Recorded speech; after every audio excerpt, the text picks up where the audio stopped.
নমস্কার বন্ধুরা, তোমরা সবাই কেমন আছো? দেখো বন্ধুরা, দুপুরবেলা চলে আসলাম আবার আমার শস্যের জমিতে। আজকে সেরকম আমার কাজের চাপ নেই, সকালবেলা সবজি বিক্রি করেছি। আমার ছেলে খুব দুষ্টুমি করে তো, তাই যখন বাড়িতে ফাঁকা থাকি তখন ছেলেকে রাখি।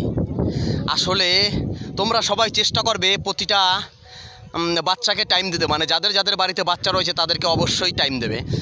বিশেষ করে ছেলেরা কিন্তু তার বাবার সাথে ঘুরতে ভালোবাসে, যাদের বাড়িতে মেয়েরা রয়েছে মেয়েরা কিন্তু বাবাকে প্রচুর ভালোবাসে। বাবা, তুমি আমাকে কতটা ভালোবাসো দিশান? এতটা। আমার ছেলে বলছে আমাকে এতটা ভালোবাসে। আমি টাইম পেলে কখনো কখনো ছেলেকে নিয়ে ঘুরতে আসি। দেখো বন্ধুরা, আমার শস্যের জমিটা কত সুন্দর রয়েছে, দেখেছো? তোমাদের আশীর্বাদে আমার শস্যের জমি, আমার 1 বিঘে জমিতে শস্য খুবই ভালো হয়েছে। আশা করা যায় 2 থেকে আড়াই কুইন্টাল শস্য হবে। এটা হচ্ছে ঝাঁটি শস্য, এই শস্যটা খরচা কম। আমি তোমাদের শস্যের জমিটা একবার দেখাচ্ছি। দেখো বন্ধুরা, কত সুন্দর হয়েছে আমার শস্যের জমিটা।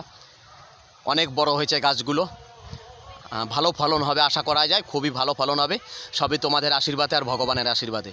ভগবান চাইলে সব কিছু হয়, আর ভগবান না চাইলে কিছুই হয় না।